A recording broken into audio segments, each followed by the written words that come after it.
MTV news Kannada ವಾಹಿನಿಗೆ ಸ್ವಾಗತ. ಬೆಳಗಾವಿ ಜಿಲ್ಲೆಯ ರಾಯಭಾಗ ತಾಲೂಕಿನ ಯಲ್ಪರಟ್ಟಿ ಬಂಗ್ಲೆ ಹತ್ತಿರ ಇರುವ ಪ್ರವಾಸಿ ಮಂದಿರವು ಹಲವಾರು ವರ್ಷಗಳಿಂದ ನಿರ್ಲಕ್ಷ್ಯಕ್ಕೆ ಒಳಗಾಗಿ ಅನೈತಿಕ ಚಟುವಟಿಕೆಗಳ ತಾಣವಾಗಿತ್ತು. ಈ ವಿಷಯವನ್ನ ಗಮನಿಸಿದ ಕುಡಚಿ ಕ್ಷೇತ್ರದ ಶಾಸಕ ಮಹೇಂದ್ರ ತಮ್ಮಣ್ಣ ಅವರು ಸಂಬಂಧಪಟ್ಟ ಅಧಿಕಾರಿಗಳ ಗಮನಕ್ಕೆ ತಂದು ಇದನ್ನ ಮರು ಪ್ರಾರಂಭಗೊಳಿಸಲು ಎಷ್ಟು ವೆಚ್ಚವಾಗುತ್ತೆ ಎಂಬ ವಿವರವನ್ನ ನನಗೆ ತಿಳಿಸಿ ಸರ್ಕಾರದಿಂದ ಅನುದಾನ ಮಂಜೂರು ಮಾಡಿಸಿಕೊಡ್ತೀನಿ ಅಂತ ಸೂಚನೆ ಕೊಟ್ಟಿದ್ದಾರೆ. ಅಧಿಕಾರಿಗಳು ತಕ್ಷಣವೇ ನವೀಕರಣಕ್ಕಾಗಿ ಬೇಕಾಗುವ ವೆಚ್ಚದ ವಿವರವನ್ನ ಸಲ್ಲಿಸಿದ್ರು. ಬಳಿಕ ಶಾಸಕರು ಸರ್ಕಾರದ ಗಮನಕ್ಕೆ ತಂದು ಅಗತ್ಯ ಅನುದಾನವನ್ನ ಮಂಜೂರು ಮಾಡಿಸಿ ಪ್ರವಾಸಿ ಮಂದಿರಕ್ಕೆ ಮರುಜೀವ ಕೊಟ್ಟಿದ್ದಾರೆ. ಇದೀಗ ಆ ಮಂದಿರವು ಸುಸಜ್ಜಿತವಾಗಿ ಸಾರ್ವಜನಿಕರ ಬಳಕೆಗೆ ಸಿದ್ಧವಾಗಿದೆ.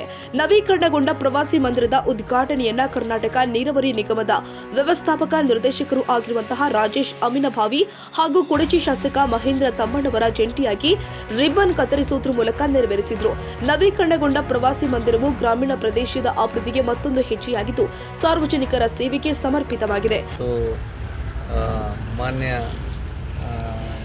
ಕುಡಚಿ ವಿಧಾನಸಭಾ ಕ್ಷೇತ್ರದ ಶಾಸಕರೊಂದಿಗೆ ಹಾಗೂ ಗ್ರಾಮಸ್ಥರು, ಗ್ರಾಮದ ಮುಖಂಡರು ಮತ್ತು ನಮ್ಮ ಇಂಜಿನಿಯರ್ ಬಳಗದೊಂದಿಗೆ ಎಲ್ಲ ಸೇರಿ ನಾವು ಇವತ್ತು ಇದನ್ನು ಉದ್ಘಾಟನೆ ಮಾಡಿದ್ದೀವಿ. ತುಂಬ ಸಂತೋಷದಿಂದ ನಾನು ಬೆಂಗಳೂರಿಂದ ಬಂದು ಭಾಗವಹಿಸಿದ್ದೀನಿ.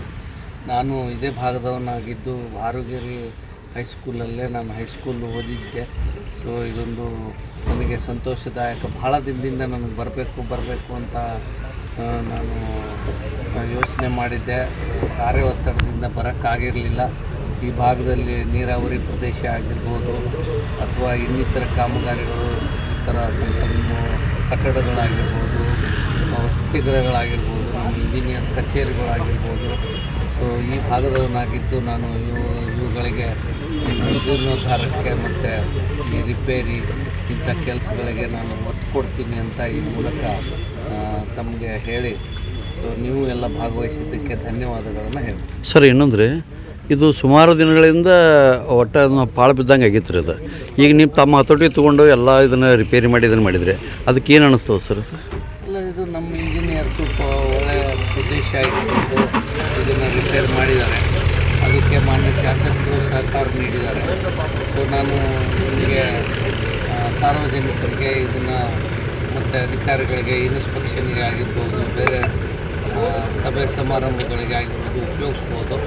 ಆದರೆ ನಾನು ಕಳಕಳಿಯ ವಿನಂತಿ ಮಾಡ್ಕೊಳ್ಳೋದೇನೆಂದರೆ ಇದನ್ನು ಗಲೀಜು ಮಾಡಬಾರ್ದು. ಬೇರೆ ಈ ಐಬಿಗಳ ಥರ ಇದನ್ನು ನಿಮ್ಮ ಆಸ್ತಿ, ಇದು ಸಾರ್ವಜನಿಕ ಆಸ್ತಿ ಅಂತ ಕಾಪಾಡ್ಕೊಂಡು ಹೋಗ್ಬೇಕು ಅಂತ ನಾನು ಬಯಸ್ತೇನೆ.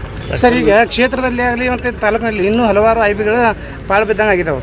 ಅದ್ರ ಬಗ್ಗೆ ತಾವೇನು ಮುತುವರ್ಜಿ ವಹಿಸ್ತೀರಾ? ನಮ್ಮ ಇಲಾಖೆ ಆ ಥರ ಯಾವುದು ಕಂಡು ಬಂದಿಲ್ಲ. ಆ ಥರ ಏನಾದ್ರು ಆಗಿದ್ದರೆ ಅದಕ್ಕೂ ರಿಪೇರಿ ಇಲ್ಲಿಗೆ ನೀವು ಆಲ್ರೆಡಿ ಕಾಂಟ್ರಾಕ್ಟರ್ ರಿಪೇರಿ ಮಾಡಿ ಅಂತ ಕೊಟ್ಟಿರ್ತೀರಿ.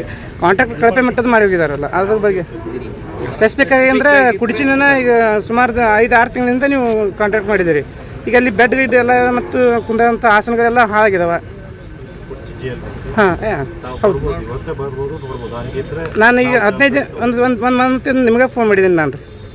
ನಿಮಗೆ ಫೋನ್ ಮಾಡಿ ಮಾತಾಡಿದ್ದೀನಿ. ಅದು ನೋಡೋಣ, ಸ್ಪೆಸಿಫಿಕ್ ಆಗಿ ಯಾವ್ದಾದ್ರು ಇದ್ರೆ ಅದನ್ನು ಸರಿ. ಈ ಸಂದರ್ಭದಲ್ಲಿ ಬ್ಲಾಕ್ ಅಧ್ಯಕ್ಷ ಪ್ರದೀಪ್ ಹಾಲ್ಗುಣಿ, ಶಂಕರಗೌಡ ಪಾಟೀಲ್, ಕಲ್ಮೇಶ್ ಕಾಂಬ್ಳೆ, ಹಮೀದುದ್ದೀನ್ ರೋಹಿಲೆ, ನೀರಾವರಿ ಇಲಾಖೆ ಅಧಿಕಾರಿಗಳು, ಕುಡಚಿ, ಸುಟ್ಟಟ್ಟಿ, ಮೊರಬಾ, ಪರಮಾನಂದವಾಡಿ, ಯಲ್ಪರಟ್ಟಿ, ನಿಲಜಿ ಹಾಗೂ ಆಲಕನೂರ ಗ್ರಾಮಗಳ ಮುಖಂಡರು, ಪಕ್ಷದ ಕಾರ್ಯಕರ್ತರು ಹಾಗೂ ಶಾಸಕರ ಅಭಿಮಾನಿಗಳು ಉಪಸ್ಥಿತರಿದ್ದರು.